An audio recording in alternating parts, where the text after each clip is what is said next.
السلام علیکم ورحمۃ اللہ وبرکاتہ. کیا حال ہے آپ لوگوں کا؟ الحمدللہ. آج ہم انشاءاللہ شہادت کے بارے میں پڑھیں گے کہ کتاب کا نام ہے میرا جینا میرا مرنا. تو مرنا میں ایک طبعی موت ہے اور ایک شہادت کی موت. تو شہادت کیا ہے، اسلام میں اس کی کیا حیثیت ہے، کیا حقیقت ہے، اور شہید کا کیا اجر اور درجہ ہے، انشاءاللہ اس کے بارے میں ہم پڑھیں گے. نحمده ونصلی علی رسولہ الکریم، اما بعد فاعوذ باللہ من الشیطان الرجیم. بسم اللہ الرحمن الرحیم.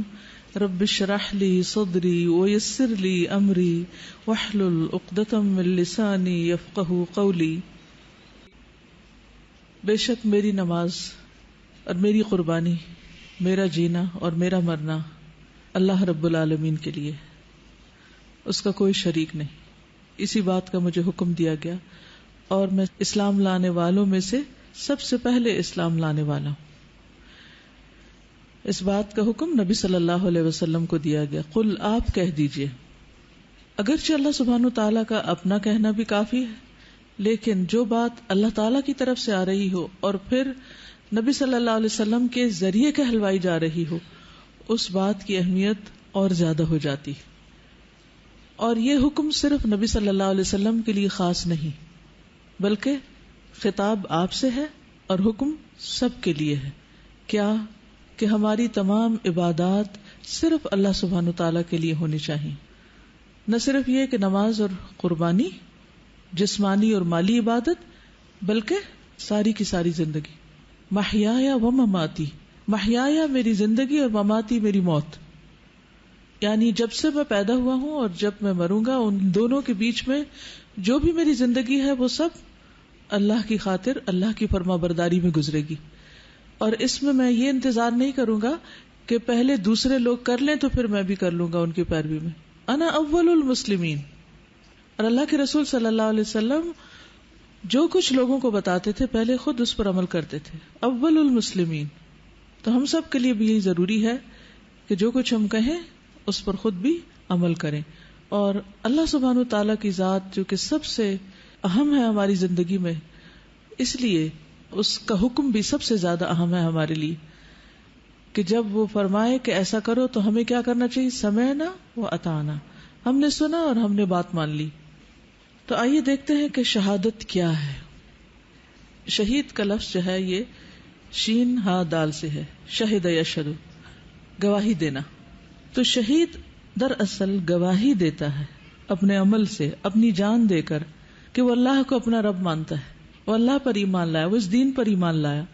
یہ تو اس کے لغوی معنی ہے. لیکن اصلی شہید کون ہوتا ہے؟ جو میدان جنگ میں مال اور جان سے اسلام کی حالت میں صرف اللہ کے لیے لڑتا ہے اور اس میں خود بھی قتل ہو جاتا ہے اور اس کا مال بھی چلا جاتا ہے. تو ایسا شخص شہید ہوتا ہے. تو اس میں دو تین چیزیں آتی ہیں. ایک یہ کہ وہ میدان جنگ میں یعنی باقاعدہ ڈکلیئرڈ وار ہو. نمبر 2، وہ صرف اللہ کے لیے لڑنے والا ہو، اللہ کے دین کی خاطر، اپنی ذات کے لیے نہیں، مال کے لیے نہیں، شہرت کے لیے نہیں، دنیا میں اپنی اہمیت بتانے کے لیے نہیں کہ میں نے بہت بڑا کارنامہ کیا، دنیاوی فائدے حاصل کرنے کے لیے نہیں، بلکہ صرف اور صرف اللہ کی رضا کے لیے، اللہ کی وحدانیت کا بول بالا کرنے کے لیے. تو ایسا اگر کوئی معرکہ ہو تو اس میں جو شخص جان سے مار دیا جائے، قتل کر دیا جائے، وہ شہید ہوتا ہے. قرآن مجید میں شہادت کی فضیلت بتائی گئی ہے. شہید اللہ تعالیٰ کے ہاں خاص تقرب کا درجہ پاتے ہیں، انہیں امتیازی مقام حاصل ہوتا ہے. انہیں پہلا اعزاز یہ حاصل ہوتا ہے کہ ان کی موت کی بجائے، خاتمے کی بجائے ایک نئی زندگی کا آغاز بنتی، اور وہ زندگی ہماری زندگی سے مختلف ہے، اور اس زندگی میں ان کو رزق بھی ملتا ہے جیسا کہ دیے گئے. انہیں مردہ مت سمجھو، بلکہ وہ زندہ ہیں، اپنے رب کے پاس رزق دیے جاتے ہیں، اللہ کے دیے ہوئے فضل پر خوش ہیں.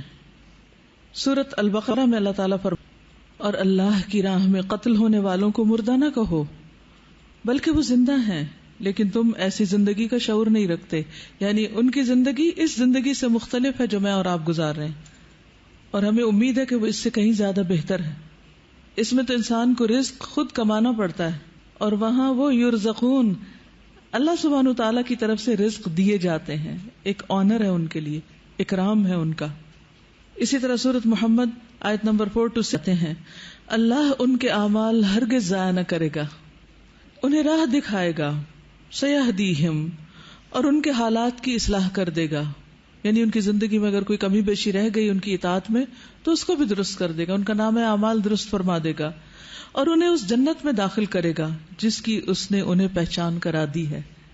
تو یہ سب آیات دراصل شہید کے خصوصی مقام اور مرتبے کو واضح کرتی ہیں. آپ دیکھیے کہ دنیا میں بھی جب آپ کسی کے لیے کوئی کام کرتے ہیں، کسی کے ساتھ اچھا کرتے ہیں، کسی کو عزت دیتے ہیں، کسی کا شکریہ ادا کرتے ہیں، کسی کی بات مانتے ہیں، تو جواباً آپ کو کیا ملتا ہے، کیا ہوتا ہے؟ عمومی طور پر ایکسیپشنل کیسز میں ہر طرح کے لوگ ہوتے ہیں، لیکن عمومی طور پر جب آپ کسی کا شکریہ ادا کرتے ہیں تو جواباً آپ کو بھی اکنالجمنٹ ملتی ہے، اور اگر آپ کسی کو کچھ دیتے ہیں تو جواباً آپ کو بھی کچھ ملتا ہے. اگر آپ کسی کی بات مانتے ہیں تو جواباً آپ کی بھی بات مانی جاتی ہے.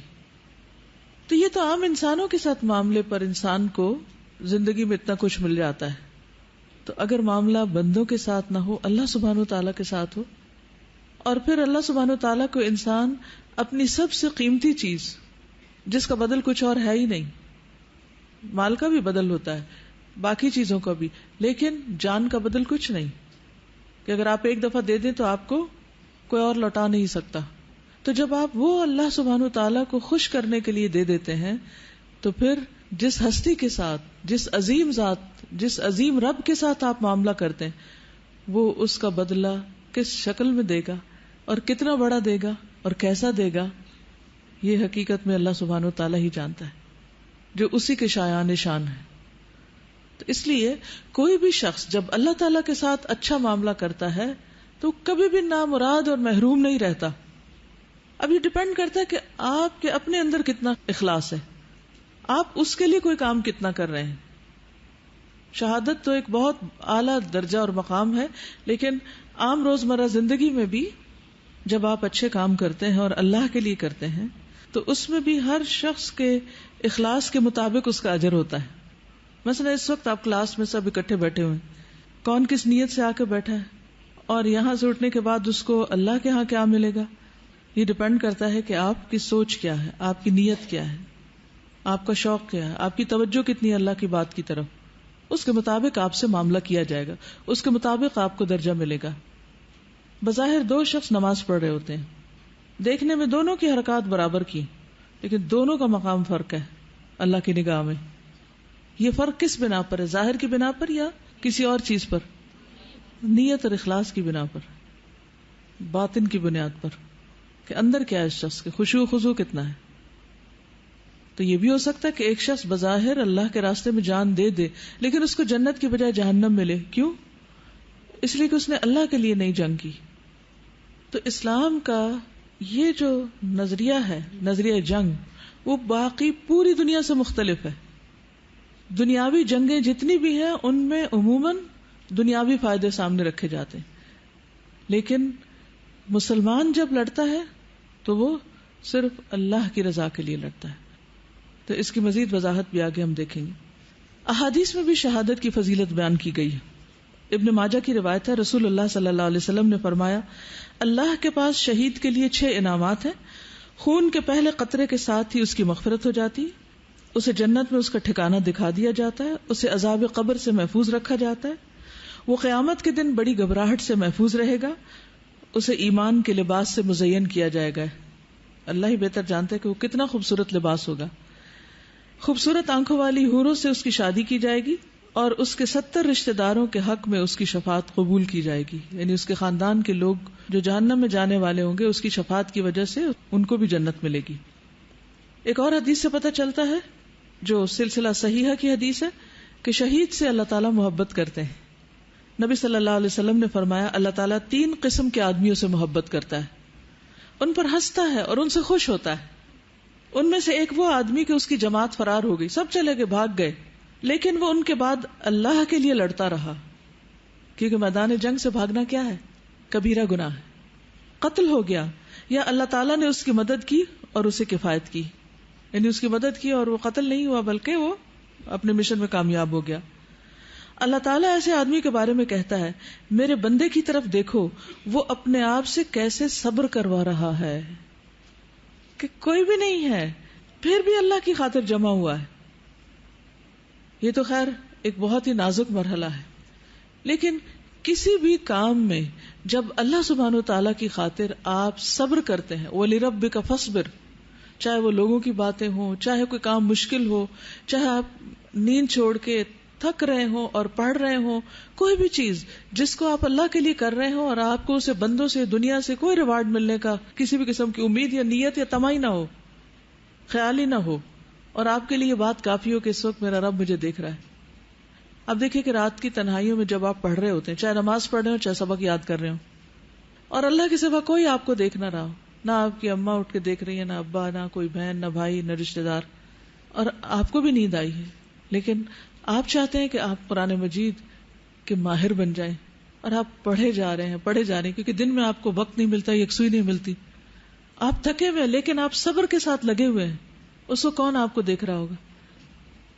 اللہ. اور اللہ سبحانہ تعالیٰ کو آپ کو دیکھ کر کتنا پیار آتا ہوگا، اور ہو سکتا ہے کہ آپ پر بھی اللہ تعالیٰ ہنس دے کہ دیکھو میری اس بندی کو کہ جو اتنی محنت کے ساتھ لگی ہوئی ہے اور میرے سوائے اس کے سامنے کوئی بھی نہیں ہے، اسے کچھ اور نہیں چاہیے سوائے میری رضا کے.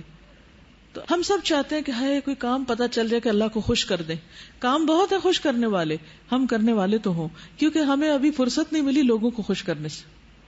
ہم اپنا بہت سا وقت اس میں ضائع کر دیتے ہیں کہ لوگوں کو خوش کر دیں، کسی طرح لوگ راضی ہو جائیں ہم سے.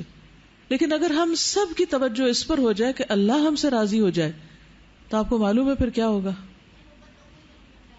ان الذین آمنوا وعملوا الصالحات سیجعل لهم الرحمن ودا، بے شک وہ لوگ جو ایمان لائے اور انہوں نے اچھے کام کیے، ان قریب رحمان ان کے لیے دلوں میں محبت پیدا کر دے گا.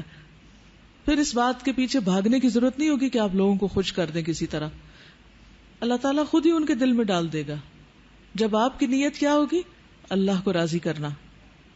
اللہ سبحانہ وتعالیٰ شہید کو توجہ دیتے ہیں خاص.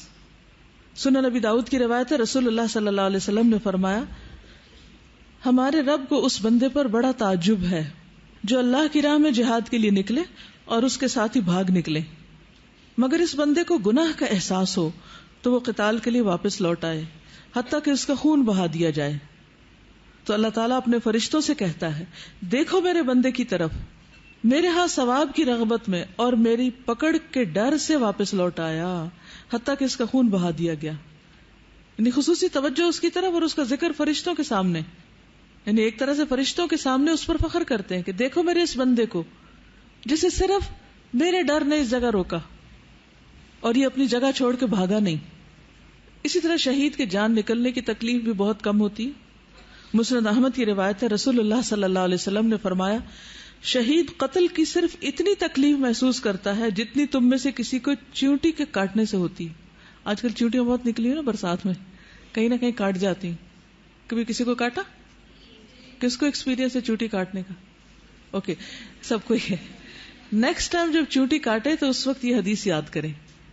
اچھا شہید کو بس اتنی سی تکلیف ہوتی ہے بس، پھر جو اس کا خون نکلتا ہے اس خون کا قطرہ اللہ کو بڑا محبوب ہے. نبی صلی اللہ علیہ وسلم نے فرمایا اللہ کے نزدیک 2 قطروں اور 2 نشانوں سے زیادہ کوئی چیز محبوب نہیں. ایک وہ قطرہ جو اللہ کے خوف سے آنسو بن کر نکلے، یعنی اللہ کے ڈر سے آپ رو دیں. ہم روتے ہیں، ماں باپ کو یاد کر کے روتے ہیں، دوستوں کو یاد کر کے، مائیں بچوں کو یاد کر کے رو پڑتی ہیں، اچھے کھانے یاد کر کے گھر کے ہاسٹل میں رو پڑتے ہیں، کمپنی مس کرتے ہیں، اپنے ماحول کو، اپنے ٹھنڈے ٹھنڈے ملکوں کو اور شہروں کو اور بہت ساری چیزوں کو، پھر رونے لگ جاتے ہیں ہم کدھر آ گئے. لیکن ہم سب اپنے آپ سے پوچھیں کیا واقعی اللہ کے لیے بھی کبھی ایسے ہی بے ساختہ رو دیے کہ اللہ کو یاد کر کے یا اللہ سے ڈر کے یا اللہ کی یاد میں یا اللہ کی محبت میں؟ تو اگر لوگوں کے لیے روتے ہوئے آپ نہریں بھی بہا دیں نا تو کوئی فائدہ نہیں، لوگ تو دیکھیں گے بھی نہیں.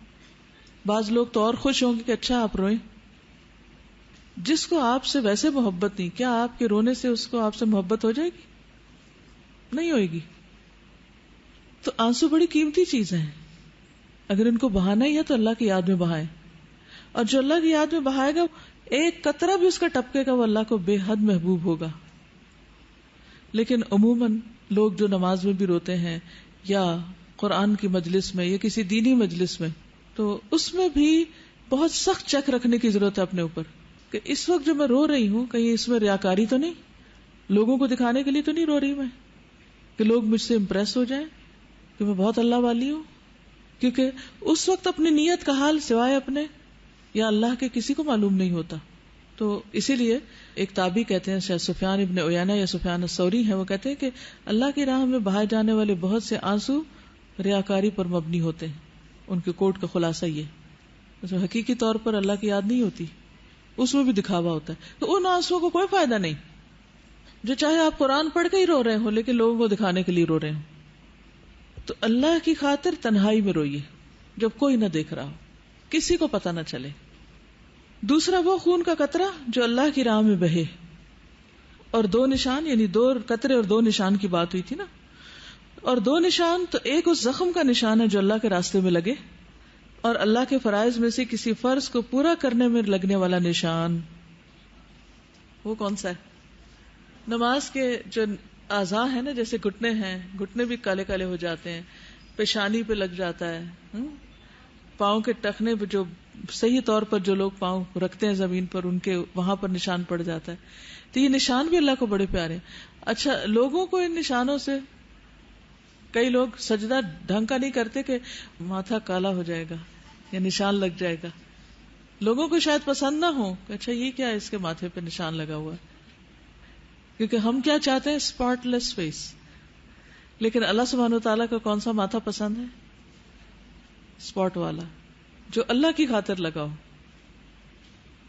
اسی طرح یہ ہے کہ ایک معمولی انسان جس کی دنیا میں کوئی خاص قدر و قیمت نہ ہو, شہادت کے بعد وہ بھی اللہ کا بہت معزز اور مکرم اور بہت اہم انسان بن جاتا ہے. ابن عمر کہتے ہیں کہ نبی صلی اللہ علیہ وسلم اپنے صحابہ کے ساتھ تھے جو غزوہ کا ارادہ رکھتے تھے, یعنی اکٹھے جا رہے تھے, کہ ایک اعرابی کے خیمے کے پاس سے گزرے, یعنی راستے میں مل گیا وہ. تو اعرابی نے خیمے کا کونا اٹھا کر دیکھا, کہنے لگا آپ کون لوگ ہیں؟ کہا گیا رسول اللہ صلی اللہ علیہ وسلم اور ان کے صحابہ ہیں جو غزوہ کا ارادہ رکھتے ہیں, یعنی اللہ کی خاطر جنگ کرنے کے لیے جا رہے ہیں. کہنے لگا کیا ان لوگوں کو دنیاوی مال و متاع بھی ملے گا؟ اس سے کہا گیا کہ ہاں, انہیں مال غنیمت حاصل ہوگا, پھر اس سے مسلمانوں کے درمیان تقسیم کر دیا جائے گا, کیونکہ پہلے عرب لوگ تو صرف مال کے لیے لڑتے تھے. تو وہ اپنے جوان سال اونٹ کی طرف گیا اور اس پر پالان کسا اور صحابہ کے ساتھ چل پڑا کہ میں بھی آپ کے ساتھ جاؤں گا. اس نے اپنا جوان سال اونٹ رسول اللہ صلی اللہ علیہ وسلم کے قریب کرنا شروع کر دیا, یعنی آپ کے قریب قریب ہو رہا تھا, اور صحابہ اس کے اونٹ کو آپ سے دور کرنے لگے کیونکہ اجنبی شخص تھا. تو رسول اللہ صلی اللہ علیہ وسلم نے فرمایا اس نجدی کو چھوڑ دو, اسے چھوڑ دو, اسے دور نہ کرو مجھ سے, میرے پاس آنے دو. مجھے قسم ہے اس ذات کی جس کے ہاتھ میں میری جان ہے, یہ یقیناً جنت کے بادشاہوں میں سے ہے. ایک عام شخص, بدو دیہاتی, جس کو کوئی جاننے والا نہیں, کوئی اس کا سٹیٹس نہیں, اس کو بس نیکی کا ایک موقع ہاتھ آیا اور وہ بس چل پڑا, اور اس کی خوب تیاری کی, جوان سال اونٹ لیا, ورنہ تو کہتا اچھا چلو کوئی بھی لے جاتے, بہترین چیز اللہ کے راستے میں لے گیا. پھر صحابہ نے دشمن کا مقابلہ کیا تو اس کو شہید کر دیا گیا. جب نبی صلی اللہ علیہ وسلم کو اس کی خبر دی گئی تو آپ اس کے پاس آئے اور اس کے سر کے پاس خوش و خرم بیٹھ گئے, یا یہ کہ آپ بہت خوش تھے اور ہنس رہے تھے. پھر آپ نے اس کی طرف سے اعراض کیا. ہم نے عرض کیا اللہ کے رسول صلی اللہ علیہ وسلم, ہم نے آپ کو خوش و خرم دیکھا. پھر آپ نے اسے اعراض کیا تو آپ نے فرمایا تم نے مجھے خوش و خرم دیکھا, تو اس کی وجہ یہ ہے کہ میں نے اس کی روح کو اللہ عز و جل کے ہاں عزت والا پایا, اور میں نے اس سے اعراض کیا کہ حور عین میں سے اس کی بیوی اس کے پاس موجود ہے, یعنی اس کے استقبال کے لیے, کیونکہ نبی صلی اللہ علیہ وسلم کو تو وہ سب کچھ دکھایا جاتا تھا جو عام آنکھ نہیں دیکھ سکتی, یہ آپ کے خصائص میں سے ہے. پھر اسی طرح شہید کا ایک اور عزت و احترام یہ ہے کہ مرنے کے بعد اسے ہر فتنے سے نجات مل جاتی. ایک شخص نے پوچھا, یہ سنن النسائی کی روایت ہے, اے اللہ کے رسول صلی اللہ علیہ وسلم کیا وجہ ہے کہ اہل ایمان کا قبروں میں امتحان کیا جاتا ہے, شہید کا نہیں کیا جاتا؟ شہید کو قبر میں ٹیسٹ نہیں کیا جاتا, شہید اس مشکل ترین مرحلے سے نہیں گزرتا. آپ نے فرمایا اس کے سر پر چمکتی تلواریں اس کے لیے امتحان سے کافی ہو گئیں. اس کے سر پر چمکتی تلواریں اس کو کفایت کر گئی اس امتحان سے. یعنی وہ دنیا میں اتنی سخت جگہ سے گزرا کہ اب یہ دوسرے سخت مرحلے کی ضرورت نہیں. کیا پتہ چلتا ہے اس سے؟ دنیا میں جو اللہ سے ڈر کے اور اللہ کی اطاعت میں جتنے بھی مشکل مراحل یا جتنی بھی قربانیاں کی، اب آخرت میں اللہ تعالیٰ 2 سختیوں کا جمع نہیں کریں گے. جیسے ایک حدیث میں آتا ہے نا کہ اللہ تعالیٰ 2 خوف اور 2 امن جمع نہیں کریں گے. ویری گڈ، بالکل صحیح جواب ہے. لیکن ہمیں جب دین کے راستے میں کوئی مشکل آتی ہے تو ہم کیوں نہیں برداشت کر پاتے؟ اس کی کیا وجہ ہوتی؟ کیونکہ ہمیں اللہ سبحانہ و تعالیٰ کے وعدوں پر یقین نہیں، اس لیے ہم آگے ہی نہیں بڑھتے. ہم دین کے راستے پر صرف اس وقت تک چلتے ہیں جب تک آسانیاں ہوں، اور جہاں مشکل آئی وہاں کیا کیا؟ مثلا اچھا یہ بتائیے آپ کو کیا مشکل لگتی؟ یہاں پڑھنے میں کیا کیا مشکل لگ رہا ہے؟ ظاہر ہے پہلے آپ صبح دیر تک سوتے تھے، آرام کرتے تھے، سب گھر والوں کے ساتھ بیٹھ کے مزے سے ناشتہ کرتے تھے، طرح طرح کے کھانے پکتے اور پکاتے تھے. اب وہ رونقیں تو ہیں نہیں، بھاگم دوڑ، اوپر سے نیچے، نیچے سے اوپر. جب بہت سر دکھنے لگے، جب کمر دکھنے لگے، جب زمین چبھنے لگے، جب گرمی لگنے لگے، لیکن اپنے آپ کو آپ جما کے بیٹھے ہو کہ نہیں یہ وقت ہاتھ سے نکل گیا تو پھر کیا ہوگا، تو کرنا ہی کرنا ہے. آپ میں سے کتنے لوگ ہیں جو مشکلات سے گھبرا کر واپس جانے کا سوچتے ہیں؟ بہت سے لوگ کہتے ہیں جب سے ہم ادھر آئے ہیں تو ہماری طبیعت خراب رہنے لگ گئی، اس لیے کہ بہت کچھ نفس کے خلاف جانے لگ گیا نا. جو بھی کام ہم نفس کی مرضی کے مطابق کرتے ہیں ان میں طبیعت بڑی خوش رہتی. جس کام میں نفس کا حصہ ہوتا ہے وہ کام بہت اچھا لگتا ہے، لیکن کمال تو یہ ہے کہ انسان اس کام کو کر کے دکھائے جس میں نفس راضی نہیں. کیونکہ ساری زندگی جس رستے پہ چلتے رہے راحت اور آرام کے، کیونکہ روٹین بن جاتی ہے نا، زندگی کی عادتیں پختہ ہو جاتی ہیں. اور اگر پڑھنے کی عادت نہ ہو تو پڑھا نہیں جاتا، لکھنے کی عادت نہ ہو تو لکھا نہیں جاتا، ہاتھ تھک جاتے ہیں، بیٹھنے کی عادت نہ ہو تو بیٹھا نہیں جاتا. یہ سارا نفس کے خلاف جاتا ہے نا. الحمدللہ اب ظاہر ہے ایک آرام سے آیا اور ایک ہسپتال سے آیا اس وقت کلاس اٹینڈ کرنے کے لیے، تو کیا دونوں کا درجہ تو نہیں برابر ہوگا؟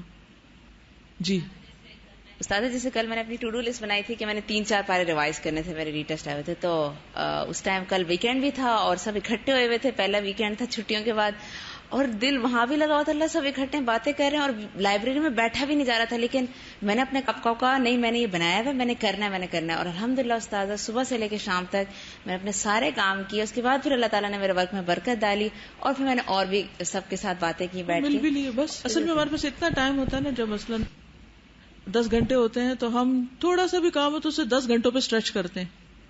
لیکن اگر ہم نے اپنا ٹائم بلاک کیا ہو، یہ وقت اس کام کے لیے، اس کے لیے، اس کے لیے، اور یہاں پر میں باقی کام کر لوں گی، تو اللہ تعالیٰ اسے برکت ڈال دیتا ہے. کامیاب اور ناکام لوگوں کی زندگی میں یہی فرق ہوتا ہے. تو یہ کامیاب ہے نا شہید، کیونکہ نفس کو ماننا پڑتا ہے نا. اپنے گھر بار، بچے، بزنس، تجارت، پکی ہوئی فصلیں، کیا کچھ چھوڑ کے صحابہ جاتے تھے. آسان تھا نکلنا. تو آپ اپنے آپ سے اپنا انالیسس کر سکتے ہیں کہ وہ کون سا کام ہے جس میں میرا نفس نہیں راضی، میرا دل نہیں لگتا، پھر بھی کرتی ہوں کہ اللہ کی مرضی، اللہ کو خوش کرنا ہے. کم از کم کوئی ایک کام تو زندگی میں ضرور ایسا رکھیے. ہوتا پتہ کیا ہے، کچھ کام شروع میں مشکل لگتے ہیں، پھر کرتے کرتے آسان ہو جاتے ہیں، پھر تیسرا مرحلہ آتا ہے ہم ان کو انجوائے کرنے لگتے ہیں. اب کیا کریں؟ جب کسی ایک مشکل کام کو انجوائے کرنے لگے نا تو نفس آ گیا بیچ میں، آ گیا، شامل ہو گیا بیچ میں. اب کیا کریں؟ ایک اور چیلنج لے لیں، کوئی اور کسی کام میں ہاتھ ڈال لیں کہ جو نفس کے خلاف ہو. پھر اس میں کرتے کرتے کرتے جب دیکھیں کہ نفس یہاں بھی راضی ہو گیا، ایک اور مشکل چیلنج لے لیا کریں. کیونکہ دنیا کی یہ زندگی بہت قیمتی ہے. جیسے ابھی بات ہوئی نا، حدیث کوٹ ہوئی کہ 2 خوف اور 2 امن اکٹھے نہیں ہوں گے. اگر دنیا میں کسی پر اللہ کے راستے میں خوف گزرا ہے تو وہ قیامت کے دن امن میں رہے گا. ٹھیک ہے نا؟ تو اگر آپ خبر میں امن سے رہنا چاہتے ہیں تو یہاں مشکلات سے گزر جائیں. یہ نہیں کہ جان بوجھ کے اپنے آپ کو ایک آسان رستہ اور ایک مشکل تو مشکل پہ چل پڑے. نہیں، وہ تو نبی صلی اللہ علیہ وسلم کی سنت یہ تھی کہ آسان رستے پر ہی چلتے تھے. اس کا مطلب یہ ہے کہ جو کام کرنا ہم پر فرض ہے، کرنا چاہیے، اور ہم نہیں کر رہے صرف لاپرواہی کی وجہ سے. مثلا قرآن مجید کا صحیح پڑھنا ہم پر فرض لازم ہے یا نہیں؟ سب اگری کرتے ہیں اس سے؟ کون نہیں اگری کرتا اس سے کہ کوئی ضروری نہیں ہے، جیسا بھی پڑھ لو ٹھیک ہے. لیکن کچھ لوگ صرف اس وجہ سے ٹھیک نہیں پڑھ پاتے کہ وہ غفلت اور لاپرواہی برتتے ہیں، حالانکہ وہ کر سکتے ہیں مگر ان کو مشکل لگتا ہے اور وہ مشکل میں پڑھنا نہیں چاہتے. ان کا نفس ان کو کھینچ کے ایسی چیزوں کی طرف لے جاتا ہے جہاں بہت مزہ آ رہا ہوتا ہے. تو ہر وقت ہم مزے کی تلاش میں نہ رہیں. اگر جنت کے مزے چاہیے تو یہاں کے مزے کٹ کرنے پڑیں گے. اچھا، شہید کا جو لباس ہے اس کے بارے میں بھی ایک حدیث میں آتا ہے، اور یہ ترغیب و ترہیب کی حدیث ہے، صحیح حدیث ہے، کہ اسے 100 عمدہ اور نئے لباس پہنائے جاتے ہیں. اگر انہیں 2 انگلیوں کے درمیان رکھ دیا جائے تو وہ ان میں سما جائیں. یعنی 100 لیئرز ہیں، لیکن وہ ایسی نرم اور باریک اور خوبصورت لیئرز ہیں کہ ان سب کی جو طے ہے اس کو ان 2 انگلیوں کے بیچ میں آپ لے سکتے ہیں. فرل والے کپڑے کبھی دیکھے ہیں، پہنے ہیں؟ فرلز لگی ہوئی، اور پھر لیئرز پہ لیئرز لگا کے جو کپڑے بنائے جاتے ہیں ڈفرنٹ لیئرز کے ساتھ، ڈفرنٹ ڈیزائنز کے ساتھ، کتنے خوبصورت ہوتے ہیں. لیکن دنیا میں ایسے کپڑے نہیں ملتے کہ جن کو آپ لگائیں اور وہ پھر اتنے لائٹ بھی ہوں، ورنہ 100 جوڑے پہنے تو آپ ہل بھی نہ سکیں. تو شہیدوں کو جو 100 لیئرز پہنائی جاتی ہیں وہ اتنی سافٹ اور نرم اور اتنی خوبصورت ہوتی ہیں کہ 2 انگلیوں کے بیچ میں آ جائے. شہید کی زندگی کے بارے میں آتا ہے، صحیح مسلم کی روایت ہے، نبی صلی اللہ علیہ وسلم نے فرمایا، شہداء کی روحیں سبز پرندوں کے پیٹ میں ہوتی ہیں. ان کے لیے ایسی قندیلیں ہیں جو عرش کے ساتھ لٹکی ہوئی، اور وہ روحیں جنت میں جہاں چاہتی ہیں پھرتی رہتی ہیں، پھر انہی قندیلوں میں واپس آ جاتی ہیں. جیسے بڑے بڑے شینڈلیئرز ہوتے ہیں نا، تو پرندوں کی شکل میں گھوم پھر رہے، پھر آ کے واپس اپنے ٹھکانے پہ بسے رہے، جب تک چاہیں گھومے پھریں، جب چاہیں واپس آ جائیں. پرندوں کے لیے کوئی پابندی ہے کہ 1 گھنٹے کے لیے چھٹی ہے واپس آؤ، بس بریک ٹائم آدھا گھنٹہ ہے واپس آؤ؟ ان کے لیے نہیں ہے ایسا کچھ. ایک پرندہ صبح نکلتا ہے، کب واپس جاتا ہے؟ گھوم پھر کے شام کو جاتا ہے ریسٹ کرنے، اور باقی وقت وہ مزے مزے کی چیزیں دیکھتا ہے، اڑتا ہے، پھرتا ہے، کبھی چاہتا ہے تو چھت پہ جا بیٹھتا ہے، کبھی چاہتا ہے درخت پہ جا بیٹھتا ہے، کبھی کہ زمین پہ اتر جاتا ہے. مرض اڑنے کے یہی تو مزے ہیں. تو شہید بھی اڑتے رہیں گے. سنن نبی داؤد کی روایت میں رسول اللہ صلی اللہ علیہ وسلم نے فرمایا، جب تمہارے بھائی احد میں شہید کر دیے گئے تو اللہ تعالیٰ نے ان کی روحوں کو سبز رنگ کے پرندوں کے پیٹ میں کر دیا. طوطے بھی دیکھے ہوں گے نا آپ نے. جنت کی نہروں پہ آتے ہیں، وہاں کے پھل کھاتے ہیں، پھر سونے کی قندیلوں میں لوٹ جاتے ہیں جو عرش کے سائے میں لٹک رہی ہیں. جب انہوں نے وہاں کے کھانے اور پینے اور آرام اور راحت کے مزے دیکھے، اتنا کچھ، تو کہا کون ہے جو ہمارا یہ پیغام ہمارے بھائیوں تک پہنچا دے کہ ہم جنت میں زندہ ہیں. جب وہاں سے ٹیکسٹ تو کر نہیں سکتے تھے، پکچر تو بھیج نہیں سکتے تھے، تو پھر انہوں نے کیا چاہا کہ ان کے پیچھے جو ان کے بھائی ہیں ان کو بھی خوشی میں شریک کیا جائے، بتایا جائے ہم کہاں پہنچ گئے. ہمیں رزق دیا جاتا ہے تاکہ وہ جہاد سے بے رغبت نہ ہو جائیں اور لڑائی میں بزدلی نہ دکھائیں. چنانچہ اللہ تعالیٰ نے آیت نازل کی، وَلَا تَحْسَبَنَّ الَّذِينَ قُتِلُوا فِي سَبِيلِ اللَّهِ أَمْوَاتًا. وہ لوگ جو اللہ کی راہ میں قتل ہوئے ان کے بارے میں یہ خیال ہرگز نہ کرو کہ وہ مردہ ہیں، بلکہ وہ زندہ ہیں، اپنے رب کے پاس رزق دیے جاتے ہیں، ان کی مہمانی ہوتی. پھر سبز خیموں میں بھی ان کا قیام ہوتا ہے. مسند احمد کی روایت ہے، رسول اللہ صلی اللہ علیہ وسلم نے فرمایا، شہداء جنت کے دروازے پر موجود ایک نہر کے کنارے پر سبز رنگ کے خیمے میں رہتے ہیں، جہاں صبح و شام جنت سے ان کے پاس رزق پہنچتا ہے. وہ واپس آنے کی بھی تمنا کرتے ہیں، لیکن پھر شہید ہونے کے لیے. نبی صلی اللہ علیہ وسلم نے فرمایا، جنت میں داخل ہونے والوں کو زمین پر جو کچھ ہے اگر وہ سب بھی دے دیا جائے تو پھر بھی وہ اس دنیا میں نہیں آنا چاہیں گے سوائے شہید کے. وہ اس عزت اور اکرام کی بنا پر جو اسے ملا وہ تمنا کرے گا کہ وہ دنیا میں پھر واپس جائے اور 10 بار اسی طرح اللہ کی راہ میں مارا جائے، پھر جائے، پھر مارا جائے، پھر آئے، پھر جائے، پھر مارا جائے، پھر آئے. یعنی اس آنر اور اکرام اور عزت اور ان نعمتوں کی وجہ سے جو اس کو قیامت کے دن سے پہلے ہی، جب جنت میں جائیں گے لوگ، یعنی اصل جنت میں، اس سے پہلے ہی ان کو عرش الہی کے سائے تلے وہ سب کچھ مل رہا ہے. اب دیکھیے کہ اس وقت دنیا حاصل کرنے کے لیے کیسی کیسی کوششیں کرتے ہیں.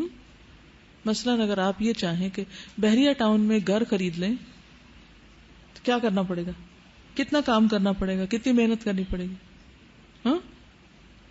نارملی آدمیوں کا یہ ہوتا ہے نا کہ ہم لوگ اپنی وائفس کو مطلب ایسا گھر لے کے دیں، ایسے ہو، پھر ان کا پورا ریسٹ جو ہے وہ بالکل ایک طرف ہوتا ہے، رات کو انہیں پوری اٹینشن دینی ہوتی ہے ٹورڈز دیئر بزنس، اور then they can achieve something, otherwise not. Double jobs کرتے ہیں، کئی بزنس کرتے ہیں تاکہ وہ زمین پر جنت کا ایک ٹکڑا لے سکے۔ اب اس کو کمپیئر کیجئے، عام مرنے والا جب وہ جنت میں جائے گا اور اسے کہا جائے گا اچھا زمین میں جو کچھ ہے سب لے لو، تمہارے نام کر دیتے، پوری زمین تمہیں لکھ دیتے ہیں، وہ پھر بھی نہیں آنا چاہے گا، کوئی ضرورت نہیں ان گھروں کی اور دنیا کی نعمتوں کی۔ لیکن ہمیں یقین نہیں نا، اس لیے ہم دنیا کے لیے تو بہت محنت کرتے ہیں، بھاگ دوڑ بھی کرتے ہیں، لیکن جنت کے لیے اس شوق اور اس یقین کے ساتھ نہیں کرتے کہ واقعی اللہ کا راستہ اور اس پر مجھے محنت کرنی۔ اگر ہم کرنے والے ہوں تو ہمارے حالات یہ نہ ہوں، بہت آگے چلے جائیں۔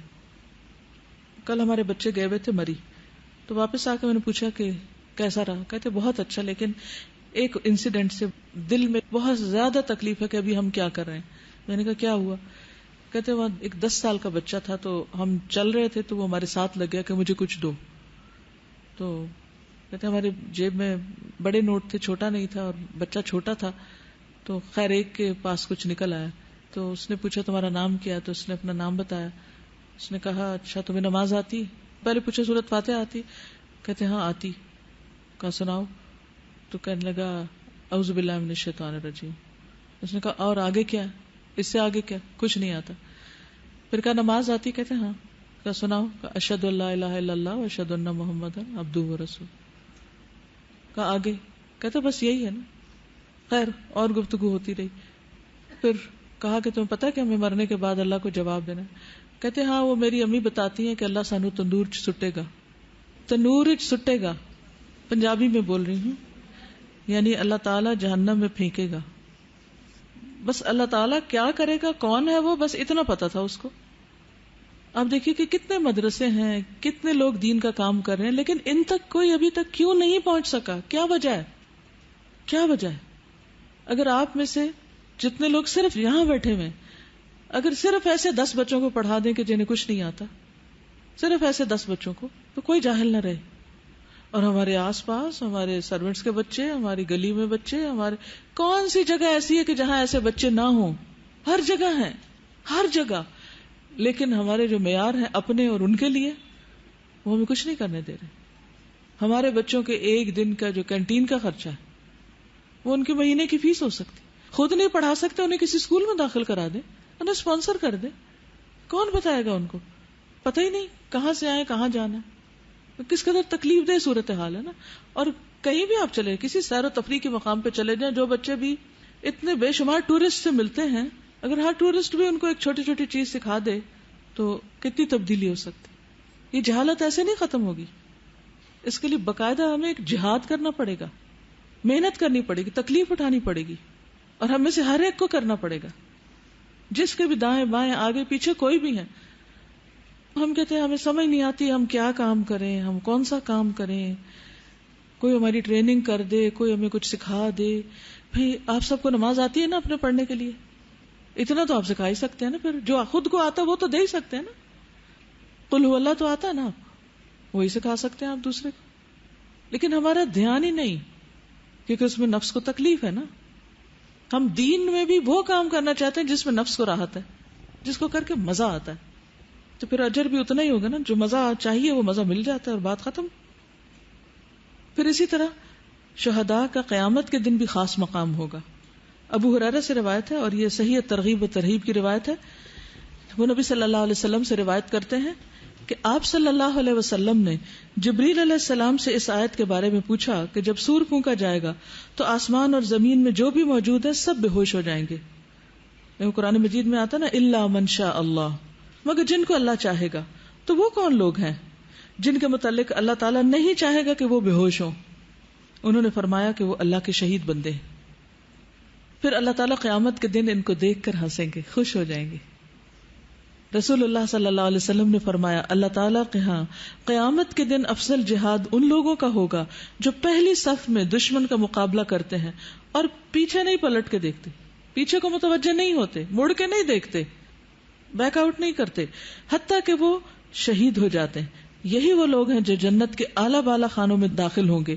ان کی طرف تیرا رب دیکھتا ہے اور تیرا رب جب کسی قوم پر ہنس دے تو ان کا کوئی حساب نہیں ہوتا.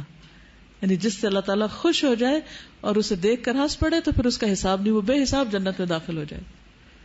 پھر سب سے پہلے بلا حساب جنت میں جائیں گے. عبداللہ ابن عمر بیان کرتے ہیں کہ رسول اللہ صلی اللہ علیہ وسلم نے فرمایا, کیا تم میری امت کی اس جماعت کو جانتے ہو جو جنت میں سب سے پہلے داخل ہوگی؟ میں نے کہا اللہ اور اس کا رسول ہی بہتر جانتے ہیں. آپ نے فرمایا وہ جماعت مہاجرین کی ہے, وہ روز قیامت جنت کے دروازے پر آ کر دروازے کھولنے کا مطالبہ کریں گے. وہ پہنچ جائیں گے اور کہیں گے کہ دروازہ کھولو. ان سے پوچھا جائے گا تمہارا حساب کتاب ہو گیا؟ وہ کہیں گے کس بات پر ہم سے حساب کتاب لیا جائے گا, ہم نے کیا حساب دینا ہے؟ مرتے دم تک اللہ تعالیٰ کے راستے میں ہماری تلواریں ہمارے کندھوں پر رہیں. جنت کا داروغہ ان کے لیے دروازہ کھول دے گا اور وہ داخل ہو کر عام لوگوں کے داخلے سے پہلے 40 سال کا قیلولہ بھی کر چکے ہوں گے. لوگ ابھی حشر میں کھڑے ہوں گے اور وہ آرام بھی کر چکے ہوں گے. تو جو فرنٹ لائن پر ہوتے ہیں, جو ہر نیکی کے کام میں آگے ہوتے ہیں, جو اللہ کی طرف دوڑتے ہیں, پھر آخرت میں بھی ان کو آگے ہی رکھا جائے گا نا. سوچئے نیکی کے کون کون سے کام ہیں جن میں آگے بڑھ سکتی ہوں, لیکن میں صرف اس لیے پیچھے رہتی ہوں کہ کوئی تعریف نہیں کرتا میری, مجھے کوئی ریوارڈ نہیں دیتا, مجھے کوئی ایوارڈ نہیں دیتا, مجھے کوئی پوچھتا بھی نہیں, مجھے کوئی اہمیت ہی نہیں دیتا. کیا چیز روکتی ہے ہمیں نیکی کے راستے سے؟ کیا چیز روکتی آگے بڑھنے سے؟ کیا روکتا ہے؟ ایک تو نفس کی سستی, کسل مندی, ٹال مٹول سے کام لینا. دوسرے یہ کہ انسٹنٹ ریوارڈ نہ ملنا, کوئی ایکسٹرنزک موٹیویشن نہ ہونا, اپریسیشن نہ ہونا. دیکھیے جب آپ کا نفس پھسلنے لگے نا اور کام مشکل لگنے لگے تو اپنے آپ سے کہا کریں یہ تو کرنا ہی کرنا ہے نا, یہ تو کرنا ہی ہے, اس کو تو کیے بغیر گزارا ہی نہیں, یہ تو فرض کے درجے میں مجھ پر. جیسے نماز ہے, جیسے قرآن کی تلاوت کا درست کرنا ہے, جیسے اور نفع مند علم سیکھنا جس کو سیکھ کر آپ مسلمان ہونے کے قابل ہو سکے, اللہ کی اطاعت اور فرما برداری کر سکے. تو کچھ کام تو ایسے ہیں کہ جن سے چھوٹ ہے ہی نہیں.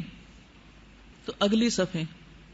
اچھا کلاس میں بھی عام طور پر کیا ہوتا ہے, آگے جگہ ہوتی ہے, ہم کہاں بیٹھنا چاہتے ہیں, پیچھے. وہ کیوں پیچھے کیوں بیٹھنا چاہتے ہیں؟ ہم آگے ٹانگیں نہیں لمبی کر سکتے, تھک جائیں گے, ہم اٹھ کے باہر نہیں جا سکیں گے, دوستوں سے لکھ لکھ کے بات نہیں کر سکیں گے, مزہ نہیں آئے گا. ہاں اگر کوئی سوال پوچھ لے تو کیا جواب دیں گے؟ پیچھے چھپ کے بیٹھ جاؤ, آرام سے وقت گزارو. تو جو یہاں آرام کرتے رہیں گے وہ وہاں بھی آرام کریں گے. پھر لقد خلقنا الانسان فی کبد, ہم نے انسان کو مشقت میں پیدا کیا ہے. تو سستی کو خدا حافظ کہیے, خیر بات کہیے, اور کام کے لیے کمر کس لیجیے, بیلٹ باندھ لیجیے.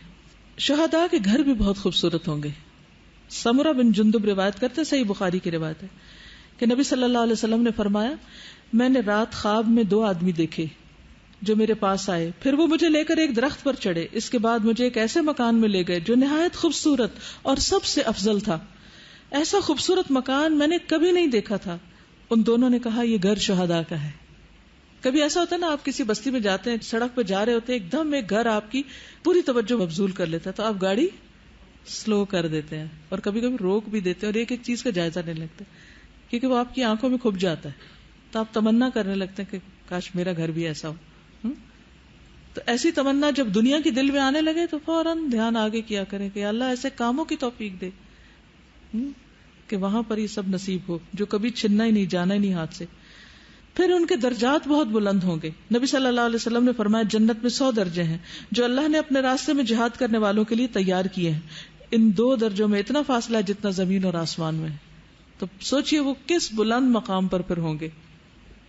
تو اب آپ نے یہ جتنی بھی شہید کو ملنے والے جو انعامات ہیں اور جو اکرامات ہیں ان کی لسٹ بنانی ہے اپنے پاس, اور کل جب میں پوچھوں تو ادھر ادھر کی باتیں نہیں کرنی, سیدھی سیدھی بات کرنی ہے کہ شہید کو کیا ملے گا. ٹھیک ہے, اور انشاءاللہ بتائیں گے بھی صحیح آپ مجھے, کیونکہ جو علم دوہرا لیا جائے, ریوائز کر لیا جائے, ڈسکس کر لیا جائے, اس کا فائدہ کیا ہوتا ہے, وہ پختہ ہو جاتا ہے. جہاں ایک طرف شہید کے لیے اتنے انعامات اور اکرامات ہیں, وہاں دوسری طرف وہ لوگ جو اللہ کے لیے نہیں لڑتے, اللہ کے لیے اچھا کام نہیں کرتے, ان کی پکڑ بھی سب سے زیادہ سخت ہوگی. سیدنا ابو ہریرہ کہتے ہیں، صحیح مسلم کی روایت ہے، رسول اللہ صلی اللہ علیہ وسلم نے فرمایا قیامت کے دن سب سے پہلے ایک شہید کو لایا جائے گا، اللہ تعالیٰ اسے اپنی نعمتیں گنوائیں گے اور شہید ان نعمتوں کا اعتراف کرے گا. اللہ تعالیٰ اس سے پوچھیں گے تو نے ان نعمتوں کا حق ادا کرنے کے لیے کیا عمل کیا؟ وہ کہے گا میں نے تیری راہ میں جنگ کی حتیٰ کہ میں شہید ہو گیا. اللہ تعالیٰ جو کہ اس کی نیت کا حال جانتے ہوں گے فرمائیں گے تو جھوٹا ہے، تو نے بہادر کہلوانے کے لیے جنگ کی، سو دنیا میں تجھے بہادر کہہ دیا گیا. پھر فرشتوں کو حکم ہوگا اور وہ اسے منہ کے بل گھسیٹتے ہوئے جہنم میں جا کے پھینک دیں گے. حالانکہ وہ شخص بھی بظاہر شہید تھا لیکن اس کو شہادت نہیں ملی. کیوں؟ نیت کی خرابی کی وجہ سے. ابو موسیٰ کہتے ہیں کہ ایک دیہاتی نبی صلی اللہ علیہ وسلم کی خدمت میں حاضر ہوا اور عرض کیا، یا رسول اللہ صلی اللہ علیہ وسلم، ایک آدمی تو مال غنیمت کے لیے لڑتا ہے، ایک اس لیے لڑتا ہے کہ اس کا چرچا ہو، شہرت ہو، ایک لڑتا ہے کہ اس کا مقام پہچانا جائے. دوسری روایت میں کہ کوئی بہادری دکھانے کے لیے لڑتا ہے، کوئی قومی اور قبائلی عصبیت کے لیے، قوم کے لیے لڑتا ہے، اور کوئی دکھاوے کے لیے لڑتا ہے. اور ایک روایت میں کہ کوئی شخص ذاتی غصے کے پیش نظر لڑتا ہے، جیسے حضرت علی رضی اللہ تعالیٰ عنہ نے جب ایک مشرک کو لٹا دیا اور اس کو مارنے کے قریب تھے تو منہ پہ تھوک دیا، تو آپ فوراً اس کے اوپر سے اتر آئے کہ اب میرا غصہ شامل ہو گیا، بیچ میں میری ذات بیچ میں آ گئی. تو انہوں نے اس کو چھوڑ دیا کہ پھر میرا یہ عمل تو قبول ہی نہیں ہوگا. تو ایک شخص جو ذاتی غصے کے لیے لڑتا ہے، اس کے کچھ گرجز ہیں کسی قوم کے خلاف، بس پوچھا کہ ان میں سے کون اللہ کے راستے میں لڑنے والا ہے؟ تو رسول اللہ صلی اللہ علیہ وسلم نے فرمایا، جو شخص اس لیے لڑتا ہے کہ اللہ کا کلمہ بلند ہو، وہی شخص اللہ کی راہ میں لڑنے والا ہے، اسی کی شہادت قبول ہے. ایسے لوگ جو اللہ کی راہ میں لڑنا چاہتے ہوں اور اللہ کی راہ میں جہاد کرنا چاہتے ہوں، اگر وہ خالص نیت کے ساتھ کسی عذر کی بنا پر نہ بھی جا سکیں تو بھی ان کو جانے والوں کے برابر اجر مل جاتا ہے. اور سچا مومن جو ہوتا ہے وہ شہادت کی موت کے لیے دل سے تمنا رکھتا ہے کہ اللہ ہم بھی شہید ہوئے. جب سارے فضائل پتہ چلتے ہیں تو انسان اپنے لیے دعا کرتا ہے کہ اللہ پھر ہمیں بھی کوئی موقع دے یا ہمارے لیے بھی کوئی ایسی چیز لکھ دے. اور ایسا کرنا مسنون بھی ہے. رسول اللہ صلی اللہ علیہ وسلم نے فرمایا، جو شخص یوں مرا کہ نہ اس نے جہاد کیا نہ اس کے دل میں ارادہ تھا، وہ نفاق کے ایک شعبے پر مرا. لیکن جو شخص نیت رکھتا ہے کہ میں اللہ کے لیے کچھ کروں، تو انس بن مالک کہتے ہیں جب رسول اللہ صلی اللہ علیہ وسلم غزوہ تبوک سے واپس ہوئے اور مدینہ کے قریب پہنچے تو آپ نے فرمایا، مدینہ میں بہت سے ایسے لوگ ہیں کہ جہاں بھی تم چلے اور جس وادی کو تم نے پار کیا وہ تمہارے ساتھ ساتھ تھے. صحابہ نے عرض کیا، یا رسول اللہ صلی اللہ علیہ وسلم، اگرچہ ان کا قیام مدینہ میں تھا وہ ہمارے ساتھ نہیں آئے؟ آپ نے فرمایا، ہاں، وہ مدینہ میں رہتے ہوئے تمہارے ثواب کو پہنچے کیونکہ انہیں عذر نے روک لیا تھا. تو اگر آپ کے دل میں سچی تڑپ ہے اللہ کے لیے کچھ کرنے کی، لیکن کوئی ایسی مجبوری آ جاتی ہے، کوئی ہیلتھ ریزن ہے، کوئی گھر میں بیمار ہو گیا یا کوئی اور مسئلہ آ گیا کہ جس میں آپ بالکل بے بس ہو گئے، تو بھی آپ کو پورا اجر ملے گا اس کام کا جو آپ نے کرنے کا ارادہ کیا ہوا تھا. لیکن اس کے برعکس جو شخص مال کے لیے لڑتا ہے پھر اس کے لیے کچھ نہیں. اس میں سنن نبی داؤد کی ایک روایت ہے، یالا ابن منیہ کہتے ہیں کہ رسول اللہ صلی اللہ علیہ وسلم نے جہاد کا اعلان کیا جبکہ میں ایک بوڑھا آدمی تھا، میرا کوئی خادم نہ تھا، تو مجھے کسی ایسے ملازم کی تلاش ہوئی جو جہاد میں میری کفایت کرتا، یعنی میری مدد کرتا. میں خود نہیں کر سکتا تھا سب کچھ، تو مجھے ہیلپر مل جائے اور میں اس کو اس کا حصہ دیتا. چنانچہ مجھے ایک آدمی مل گیا. پھر جب کوچ کا وقت ہوا تو وہ میرے پاس آیا، کہا مجھے نہیں معلوم مال غنیمت میں حصے کیا ہوں گے اور میرا حصہ کتنا ہوگا. یعنی وہ تو کرائے کا سپاہی تھا نا، بس آپ مجھے فکس کر دیں، وہ باقی حصہ مجھے ملے یا نہ ملے، بس مجھے کچھ فکس کر دے تب میں آپ کے ساتھ جاؤں گا، آپ کی مدد کروں گا. تو میں نے اس کے لیے 3 دینار متعین کر دیے کہ تم میرے ساتھ چلو، میری مدد کرو تاکہ میں جہاد کر سکوں، اور 3 دینار تمہیں دے دوں گا. پھر جب میں غنیمت لینے کے لیے حاضر ہوا اور چاہا کہ اس کا حصہ اسے دوں تو مجھے مقررہ دیناروں کا خیال آیا. میں نبی صلی اللہ علیہ وسلم کی خدمت میں حاضر ہوا اور اس آدمی کا معاملہ آپ کے سامنے پیش کیا. آپ نے فرمایا، میں اس کے اس جہاد میں دنیا اور آخرت میں سوائے ان دیناروں کے جو اس نے مقرر کر لی اور کچھ بھی نہیں پاتا. یعنی اس نے اس کام کے لیے اپنی جو اجرت طے کروا لی کہ بس مجھے نہیں پتا اور کیا ملے گا کیا نہیں، مجھے تم طے کر دو کہ میں تمہارے ساتھ جاؤں تو مجھے تم 3 دینار دو گے تو میں جاؤں گا، یہ میری شرط ہے. تو اس کو بس وہی ملے گا اور کچھ بھی نہیں. حالانکہ وہ بھی دوسروں کے ساتھ برابر کا سب کچھ کرتا رہا. اس سے کیا پتا چلتا ہے استاذہ جب ہم اللہ تعالیٰ کے لیے اللہ کی خاطر کہیں نکلیں کام کے لیے تو پھر اس کے اندر اجرت فکس کر لینا اور پھر صرف اسی کے اوپر ہی رہنا اور فوکس رکھنا کہ ہمیں اتنا مل رہا ہے یا نہیں مل رہا، کیوں نہیں مل رہا، وہ پھر یہ ہے کہ پھر ہماری نیت دوسری طرف جا رہی ہے نا. بالکل. یعنی ہم کام پہ فوکس نہیں ہے، ہم اس چیز کے اوپر فوکسڈ ہیں. بالکل. اسی طرح قرآن مجید کی تعلیم ہے یا کوئی بھی دین کا کام ہے تو اس کے لیے مطالبہ نہیں کرنا چاہیے. حضرت عمر رضی اللہ تعالیٰ عنہ نے قرآن کے پیڈ ٹیچرز مقرر کیے تھے، وہ سیلری لے سکتے ہیں قرآن کے ٹیچرز، لیکن وہ اس کا مطالبہ نہیں کر سکتے کہ میری اتنی کر دی جائے اور اتنی بڑھا دی جائے اور اتنی ہوگی تو کام کروں گی ورنہ نہیں کام کریں گے، یہ ملے گا تو فلاں مہم پہ جائیں گے ورنہ نہیں جائیں گے. یہ نہیں ہونا چاہیے. جو بھی اللہ کی طرف سے آئے اسی میں برکت ہو جائے گی اگر آپ ہرس اور لالچ کے بغیر لیں گے. لیکن بلیو میں اگر آپ کو لاکھوں میں مل جائے نا اور آپ لالچ سے لے رہے ہیں تو لاکھ میں بھی کوئی برکت نہیں، آپ کا دل فقیر ہی رہے گا پھر بھی. لیکن جو شخص اس چیز سے بے نیاز ہو کر اللہ کے لیے آگے بڑھتا ہے تو اللہ سبحانہ وتعالیٰ اس کی ضرورتیں غیب سے پوری کرتا ہے. وَمَن يَتَوَكَّلْ عَلَى اللَّهِ فَهُوَ حَسْبُهُ. اس پر یقین ہونا چاہیے. جو اللہ پہ توکل کرتا ہے اللہ اس کے لیے کافی ہو جاتا ہے. پھر اسی طرح جو لوگ قومیت کے لیے لڑتے ہیں، عصبیت کے لیے لڑتے ہیں، کنبے قبیلے کے لیے لڑتے ہیں، تو نبی صلی اللہ علیہ وسلم نے فرمایا جو شخص نامعلوم جھنڈے کے نیچے لڑے، عصبیت کے لیے غصہ کرے یا عصبیت کی دعوت دے یعنی قوم کے لیے یا مدد کرے، اگر وہ قتل ہو جائے تو یہ جاہلیت کی موت ہے، اور ایک روایت میں وہ میری امت میں سے نہیں. پھر اسی طرح منافق کو جہاد فائدہ نہیں دیتا. اگر دل میں نفاق ہے، یعنی نمازوں میں سستی ہے، صدقہ خیرات کرنے میں سستی ہے، اور بظاہر کوئی ایسی مہم نظر آئی کہ جس میں جا کے کوئی دنیا کا فائدہ بھی ہو جائے اور انسان چل پڑے کہ چلو 4 پیسے ہی مل جائیں گے، فارغ بیٹھنے سے بہتر ہے کچھ کر لیتے ہیں، کوئی آمدنی کا ذریعہ بن جائے گا. تو اگر دل میں چور ہے اور خالص اللہ کے لیے نہیں، کچھ نہیں ملے گا.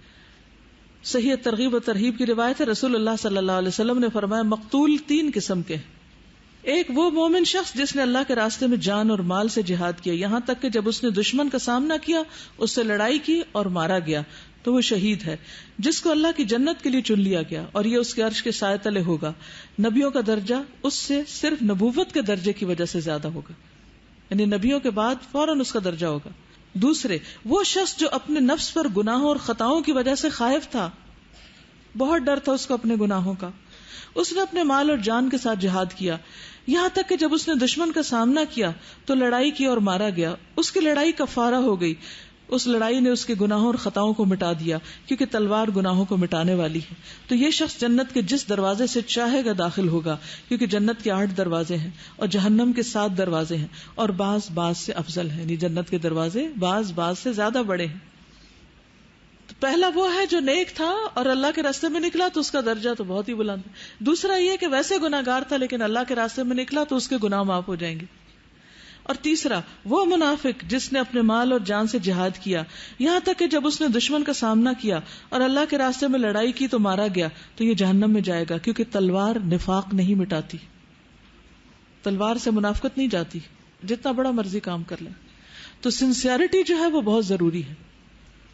الدین و النصیحہ، دین سراسر اخلاص کا نام ہے، سنسیئرٹی سے ہے.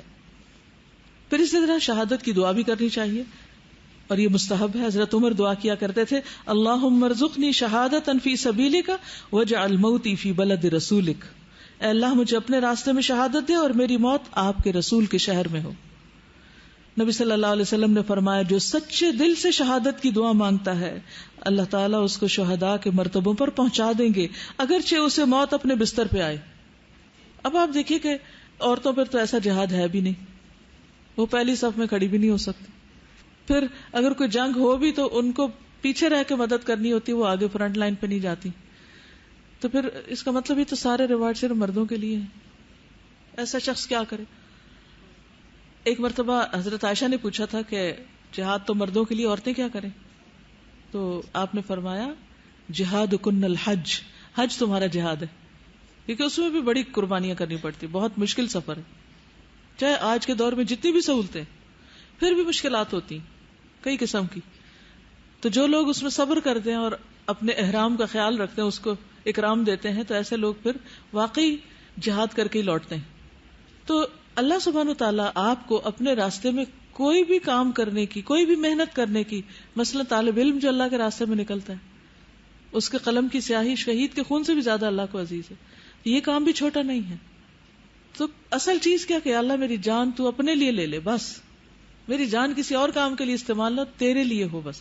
جو سچے دل سے یہ دعا کرے گا، چاہے بستر پر ہی مرے، اس کو مقام مل جائے گا. وہ نیت کے ساتھ، جیسے پیچھے جنگ تبوک میں پیچھے رہنے والے جو عذر کے ساتھ رہے تھے، ان کو مقام ملا تھا.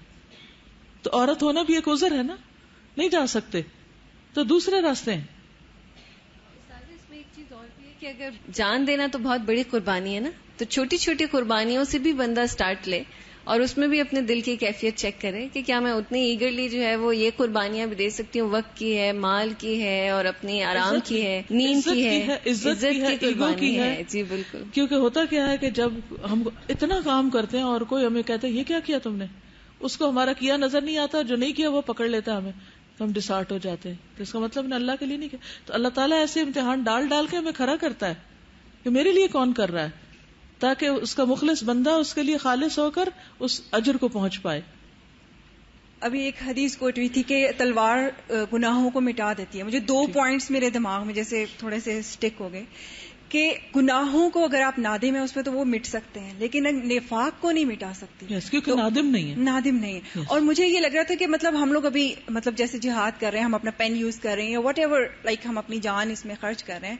اللہ تعالیٰ سے بہت دعا کرنی چاہیے کہ نفاق نہ آنے پائے، کیونکہ اگر ہم اللہ سے قیامت والے دن ریوارڈ مانگیں گے کہ میں نے یہ دین کا کام کیا اور پھر اس کے بیچ میں نفاق آ گیا، تو no reward for that. It's such a scary thing. بالکل. اور دوسرا ایک احسان جتا کے، غصہ ظاہر کر کے، ناراض ہو کے، احسان جتا کے ہم یہ کر رہے ہیں، ہم وہ کر رہے ہیں، ہمیں کوئی پوچھتا نہیں، ہمارا کوئی خیال نہیں رکھتا. یہ کس کے لیے کر رہے ہیں؟ یہ بھی تو ایک ٹیسٹ ہوتا ہے نا کہ ہم بہت کچھ کریں اور ہمیں کوئی نہ پوچھے اور پھر بھی ہم کریں. تو ایسے لوگ کم ہیں نا کہ جو ہر حال میں اللہ کا کام کریں. ولا یخافون لومۃ لائم، کسی ملامت کرنے والے کی ملامت سے نہ ڈریں. پھر عورتوں کا شہادت کے لیے دعا کرنا اور شوق رکھنا. انس بن مالک کہتے ہیں رسول اللہ صلی اللہ علیہ وسلم ام حرام رضی اللہ عنہا کے ہاں تشریف لے جایا کرتے تھے.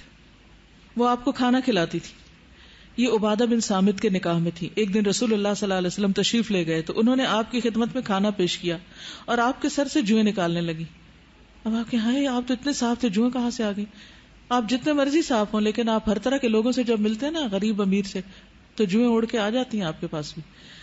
اس عرصے میں آپ سو گئے. جب بیدار ہوئے تو مسکرا رہے تھے. ام حرام نے پوچھا یا رسول اللہ آپ کس بات پہ ہنس رہے ہیں؟ آپ نے فرمایا میری امت کے کچھ لوگ میرے سامنے اس طرح پیش کیے گئے کہ وہ اللہ کے راستے میں غزوہ کرنے کے لیے دریا کے بیچ میں سوار ہو کر اس طرح جا رہے ہیں جس طرح بادشاہ تخت پہ سوار ہوتے ہیں، یا جیسے بادشاہ تخت رواں پہ سوار ہوتے ہیں، یعنی کہ وہ بگی ہوتی ہیں جس پہ چلے جا رہے ہوتے ہیں.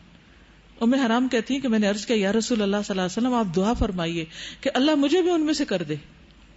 ایک دم بے ساختہ ان کے دل سے نکلا. رسول اللہ صلی اللہ علیہ وسلم نے ان کے لیے دعا کی. اب پھر سر رکھ کے سو گئے. اس مرتبہ بھی بیدار ہوئے تو مسکرا رہے تھے. میں نے پوچھا اللہ کے رسول آپ کس بات میں ہنس رہے ہیں؟ آپ نے پہلے کی طرح فرمایا کہ میری امت کے کچھ لوگ میرے سامنے اس طرح پیش کیے گئے کہ وہ اللہ کی راہ میں غزوہ کے لیے جا رہے ہیں. وہ کہتی ہے میں نے عرض کیا یا رسول اللہ صلی اللہ علیہ وسلم اللہ سے میرے لیے دعا کیجیے کہ مجھے بھی انہی میں سے کر دے. آپ نے فرمایا تم پہلی فوج میں شامل ہوگی. یعنی ایک دفعہ نہیں، کئی دفعہ ایسی ایکسپیڈیشنز ہوگی جو بحری راستے میں جہاد کرے گی. چنانچہ معاویہ رضی اللہ عنہ کے زمانے میں ام حرام نے بحری سفر کیا. پھر جب سمندر سے باہر آئی تو ان کی سواری نے انہیں نیچے گرا دیا اور اسی حادثے میں فوت ہو گئی. کسی دشمن نے ان کو نہیں مارا، وہ گھوڑے سے گر کے مر گئی. تو ان کی دعا پوری ہو گئی کیونکہ ان کی طلب سچی تھی کہ ہمیں اللہ کے راستے میں موت آئے. ہماری بھی طلب سچی ہونی چاہیے کہ اللہ کے راستے میں موت ہے، اطاعت میں موت ہے، اللہ کا کام کرتے ہوئے موت آئے. پھر اسی طرح یہ ہے کہ انسان آرزو ضرور کرے لیکن مومن لڑنے میں پہل نہ کرے. ہاں دشمن سے مٹ بھیڑ ہو جائے تو شہادت کی آرزو رکھتے ہوئے مقابلے پہ جم جائے. ٹھیک ہے. رسول اللہ صلی اللہ علیہ وسلم نے اپنے بعض ایسے دنوں میں جب آپ کا مقابلہ دشمنوں سے ہوا انتظار فرمایا یہاں تک کہ سورج ڈھل گیا. یعنی آپ نے پہلے نہیں جنگ چھیڑی. پھر آپ نے لوگوں کو کھڑے ہو کر خطبہ دیا. فرمایا اے لوگو دشمن سے لڑنے کی آرزو مت کرو، اللہ سے عافیت کا سوال کرو، لیکن جب تمہارا ان سے مقابلہ ہو جائے تو پھر ثابت قدم رہو. جان لو کہ جنت تلواروں کی چھاؤں میں ہے. پھر یوں دعا فرمائی اللہم منزل الکتاب ومجری السحاب وہازم الاحزاب اہزمہم وانصرنا علیہم، اے اللہ کتاب نازل کرنے والے، بادلوں کو چلانے والے، دشمن کے لشکروں کو شکست دینے والے، ان کو شکست دے دیجئے اور ان کے مقابلے میں ہماری مدد کیجئے. یہ سب وہی کر سکتا ہے جس کے اندر آخرت کو دنیا پر ترجیح دینے کا خیال ہو. تو انشاءاللہ آج کے لیے اتنا ہی کافی ہے. سبحانک اللہم و بحمدک، اشہد ان لا الہ الا انت، استغفرک و اتوب الیک.